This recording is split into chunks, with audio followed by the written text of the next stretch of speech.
Hello friends, வணக்கம். Welcome to நம்ம வீட்டு ஃபுட். இன்றைக்கி நம்ம கிச்சனில் மிக்சர் எப்படி பண்ணுறதுன்னு பார்க்கலாம். இந்த தீபாவளிக்கு இதே மாதிரி செஞ்சு பாருங்கள். ரொம்பவே சுலபமாக சீக்கிரமாக செஞ்சு முடிச்சிடலாம். இது எப்படி பண்ணுறது அப்படிங்கிறத டீட்டெயிலாக நான் உங்களுக்கு ஷேர் பண்ணுறேன்.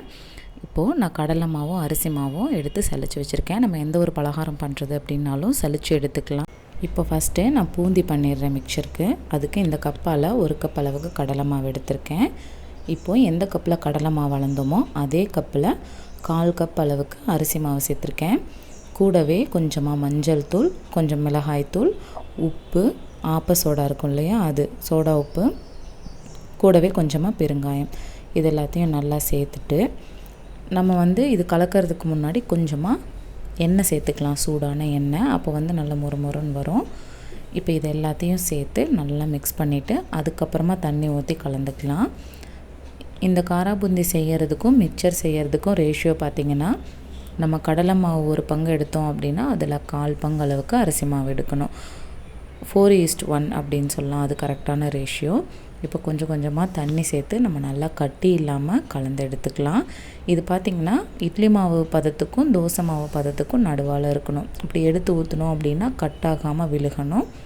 அதே மாதிரி நம்ம சல்லிக்கரண்டி இருக்குல்ல, அதை பொறுத்து இந்த மாவோட கன்சிஸ்டன்சி பார்த்துக்கோங்க. அப்போ ரொம்பவே பர்ஃபெக்டாக இருக்கும். இப்போ இது அப்படியே இருக்கட்டும். இப்போ நம்ம ஓமப்பொடி செய்கிறதுக்கு மாவு பிசைஞ்சு வச்சிடலாம். இந்த கப்பால் 2 கப் அளவுக்கு கடலை மாவு எடுத்திருக்கேன். இப்போ அதே கப்பால் 1/2 கப் அளவுக்கு அரிசி மாவு சேர்த்துட்டு உப்பு, மிளகாய்த்தூள், மஞ்சத்தூள், பெருங்காயத்தூள் எல்லாத்தையும் சேர்த்துட்டு கூடவே நம்ம காய்ச்சி வச்சுருந்த எண்ணெயும் சேர்த்து நல்லா கலந்துடலாம். இதுக்கு நீங்கள் ஓமம் போடுறதுனாலும் போடலாம். நான் இன்றைக்கி போடாமல் தான் செய்கிறேன். இது எல்லாத்தையும் சேர்த்துட்டு நல்லா கலந்து விட்டுடலாம். இது பார்த்திங்கன்னா நம்ம தண்ணி கொஞ்சம் கொஞ்சமாக சேர்த்துட்டு சப்பாத்தி மாவெல்லாம் பிணைவோம் பார்த்திங்களா, அந்த பதத்துக்கு பிசைஞ்சு வச்சிட்டோம் அப்படின்னா நல்லாயிருக்கும். இப்போ இதை அதே மாதிரி பிசைஞ்சிட்டு மூடி வச்சிடலாம். அதுக்கப்புறமா நம்ம பூந்தி கொஞ்சம் கொஞ்சமாக பொரித்து எடுத்துகிட்டு நம்ம ஓமப்பொடி சுற்ற ஆரம்பித்தோம் அப்படின்னா கரெக்டாக இருக்கும். இப்போ நான் மொத்தமாக 1/4 கிலோ அளவுக்கு கடல மாவு எடுத்து தான் செஞ்சுருக்கேன். குறைஞ்சது ஒரு 1/2 கிலோ அளவு மிக்சராவது நமக்கு கிடைக்கும். ரொம்ப சிம்பிளாகவும் செஞ்சிடலாம். இப்போ பாருங்கள், மாவு நல்லா பிசைஞ்சிட்டேன். லைட்டாக எண்ணெய் சேர்த்து மறுபடியும் ஒரு தடவை உருட்டிட்டு இது காயாமல் இருக்கிறதுக்காக ஒரு தட்டு போட்டு மூடி வச்சிடலாம். நம்ம பூந்தி பொரிச்சு எடுக்கிறதுக்கு எப்படியும் ஒரு 15 மினிட்ஸ் அந்த அளவாவது ஆகும். அது வரைக்கும் இதை மூடி வச்சிடலாம். பாருங்கள், இந்த அளவுக்கு இருக்கணும். ரொம்ப தண்ணி மாதிரி பிசைஞ்சிட்டிங்க அப்படின்னா எண்ணெய் குடிச்சிரும். ரொம்ப கெட்டியாக பிணைஞ்சிட்டிங்க அப்படின்னாலும் பிழியறதுக்கு ரொம்பவே கஷ்டமாக இருக்கும். இந்த சைடு பார்த்திங்கன்னா எண்ணெய் காஞ்சிட்ருக்கு. எண்ணெயோட பாதம் எப்படி கண்டுபிடிக்கிறதுனா, ஒரு ட்ராப் நம்ம கரைச்சி வச்சுருந்த கடல மாவை விடுங்க. அது உடனே எலும்பி வந்தது அப்படின்னா நம்ம அடுத்து பூந்தி பொரிக்க ஸ்டார்ட் பண்ணலாம். நான் நார்மலாக நம்ம வீட்டில் அரிக்கரண்டி இருக்குல்ல, அதுதான் யூஸ் பண்ணுறேன். அதில் கடல மாவு ஊற்றிட்டு நீங்கள் தேய்க்கலாம் வேண்டாம், அப்படியே விட்டிங்கன்னா அதுவே விழுகும். அதுமாரி மாவு நிற்குது அப்படின்னு பார்த்தீங்கன்னா லைட்டாக நம்ம காயெல்லாம் கிளறுவோம்ல, அந்த மாதிரி லைட்டாக இப்படி வதக்குற மாதிரி பண்ணிங்க அப்படின்னா ரவுண்டாக விழுகும். நீங்கள் வச்சு தேய்ச்சிங்க அப்படின்னா அந்த ஷேப் நமக்கு கிடைக்காது, ரவுண்டாக கிடைக்காது. அவ்வளோதான். இது பண்ணுறது ரொம்பவே சுலபம். உங்கள்கிட்ட பூந்தி கரண்டி இருந்ததுனாலும் அதில் செஞ்சுக்கோங்க, அது இன்னுமே ஈஸியாக இருக்கும். பாருங்கள், கொஞ்சம் கொஞ்சமாக அப்படியே பார்க்கும்போதே தெரியுது பாருங்கள், நல்லா ரவுண்டாக தானாகவே விழுகுது. இப்போ இதெல்லாம் மாவு இறங்கினதுக்கப்புறமா அப்படியே நல்லா பொரித்து எடுத்துக்கலாம். இந்த பபிள்ஸ் எல்லாம் அடங்குற வரைக்கும் பொரிக்கணும். அதே போல் மிக்சர் செய்கிறது அப்படின்னா இந்த மாதிரி ஒரு ஃப்ளாட்டான பாத்திரம் வச்சு செய்யுங்க. அப்போ ஈஸியாக இருக்கும். எண்ணெயும் கம்மியாக தான் தேவைப்படும். அதே மாதிரி அந்த நம்ம சுற்றுவோம்ல ஓமப்பொடி சுற்றுறதுக்கு, அதுவும் இதான் சுலபமாக இருக்கும். அடுத்ததான் அதெல்லாம் நான் பொரித்து எடுத்துகிட்டு அதே அரிக்கரண்டியை தண்ணியில் நல்லா கழுவிட்டு ஒரு துணி போட்டு தொடச்சிட்டு ஊற்றுறேன். அப்படி இல்லை அப்படின்னா மேலே இருக்க மாவுலாம் அப்படியே நின்றுட்டு ஒரு மாதிரி காஞ்சது போல் ஆயிரும். அதனால் இந்த ஸ்டெப்பு மறக்காமல் பண்ணிக்கோங்க. இப்போ எல்லாத்தையும் நம்ம இதே போல் பொரித்து எடுத்துக்கலாம். இப்போ இந்த சைடு லாஸ்ட்டாக பூந்தி வெந்துட்டுருக்கு. இந்த கேப்பில் நம்ம மிக்சருக்கு ஓமப்பொடியை குழாயில் அமுத்தி வச்சுட்டு வந்துடலாம். பாருங்கள், நம்ம பிணைஞ்சு வச்சது நல்லா ஊறிடுச்சு. இப்போ இந்த மாதிரி ஒரு இடியாப்ப குழாய் உள்ளே அந்த நம்ம இடியாப்பம் பிடிவோம்ல, அந்த சின்ன தட்டை அதையே வச்சுக்கலாம். இப்போ இந்த மாவு ஒரு குழாய்க்கு தான் கரெக்டாக இருந்தது. இப்போ இது எல்லாத்தையும் நம்ம உள்ளே அமர்த்திட்டு மூடி வச்சிடலாம். இது ஃபஸ்ட் டைம் பிழியும் போது உங்களுக்கு ஆவி கையில் அடிக்கிற மாதிரி இருக்கும். அதனால் பார்த்து கவனமாக செய்யுங்க.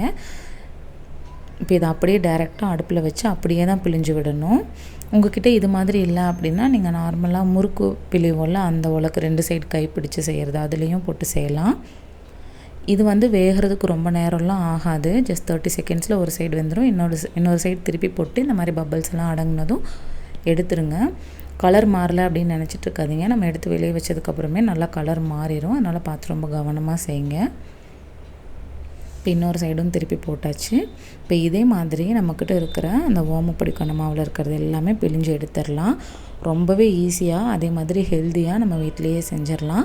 இப்போ காரா பூந்திலையும் மிக்சர்லேயும் மாவு பிசையும் போது பார்த்திங்கன்னா நம்ம வந்து உப்பும் மிளகாத்தூளும் வந்து கம்மியாக தான் போட்டிருப்போம். அது வந்து அப்ராக்சிமேட்டாக போட்டுக்கோங்க போதும். ஏன்னா லாஸ்ட்டாக நம்ம உப்பு மிளகாத்தூள் போட்டு கலந்து விடுவோம்.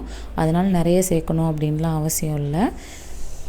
பாருங்கள், இதே மாதிரி ஈஸியாக எல்லாத்தையுமே பிழிஞ்சு விட்டுட்டு எல்லாத்தையும் எடுத்துடலாம். அதுக்கடுத்து தான் நம்மக்கிட்ட வீட்டில் இருக்கிற பொருள் மட்டுமே வச்சு பொரிச்சிக்கலாம். பொட்டுக்கடலை, நிலக்கடலை அந்த மாதிரி. நான் ஃபஸ்ட்டு வந்து பொட்டுக்கடலை 1 கப் அளவுக்கு சேர்த்துக்கிறேன். நம்ம மாவு அளந்தோம் இல்லையா, அந்த கப்பில் 1 கப் அளவுக்கு சேர்த்துக்கிறேன்.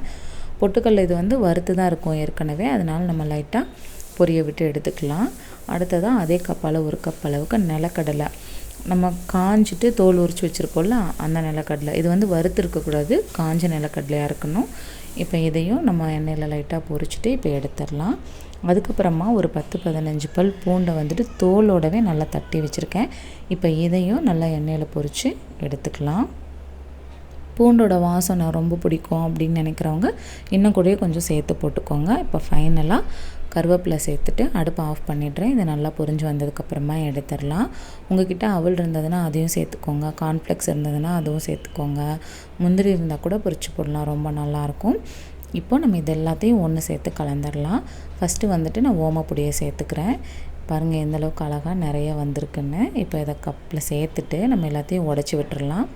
ரொம்ப தூளாகிற மாதிரி உடச்சி விட்டுற வேணாம், லைட்டாக அப்படியே அமர்த்தி விடுங்க போதும். அதுக்கப்புறமா நம்ம எல்லாத்தையும் சேர்த்து பெரட்டும் போது கரெக்டாக உடஞ்சி வந்துடும். இப்போ இது கூட நம்ம பொரிச்சு வச்சுருந்த பூந்தியையும் சேர்த்துக்கலாம்.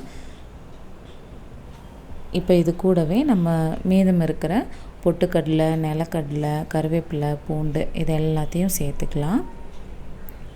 சேர்த்துட்டு நம்ம காரத்துக்கு தேவையான அளவுக்கு மிளகாத்தூளும் டேஸ்ட்டுக்கு தகுந்த அளவுக்கு உப்பு, நான் வந்து ரெண்டுமே 1/4 டீஸ்பூன் அளவுக்கு எடுத்திருக்கேன். இதுவே கரெக்டாக இருந்தது. இப்போ இது எல்லாத்தையும் சேர்த்துட்டு நல்லா அப்படியே குலுக்கி விட்டுடலாம். இந்த மிக்சர் வந்து அவ்வளோ பர்ஃபெக்டாக சூப்பராக கடையில் செய்கிற மாதிரியே வந்திருந்தது. கண்டிப்பாக இந்த டைம் தீபாவளிக்கு இதே மாதிரி ட்ரை பண்ணி பாருங்கள். பார்த்துட்டு எப்படி இருக்குது அப்படிங்கிறத என் கூட கமெண்ட்டில் ஷேர் பண்ணிக்கோங்க. இந்த வீடியோ பிடிச்சிருந்தா வீடியோக்கு ஒரு லைக் கொடுங்க. ரெசிபி பிடிச்சிருந்தா ஃப்ரெண்ட்ஸ் அண்ட் ரிலேட்டிவ்ஸ் கூட ஷேர் பண்ணுங்கள். நம்ம சேனலை இப்போ தான் ஃபஸ்ட் டைம் பார்க்குறீங்க அப்படின்னா சப்ஸ்கிரைப் பண்ணி பக்கத்தில் உள்ள பெல் ஐக்கானையும் கிளிக் பண்ணி வச்சுக்கோங்க. Thank you friends. தேங்க்ஸ் ஃபார் வாட்சிங்.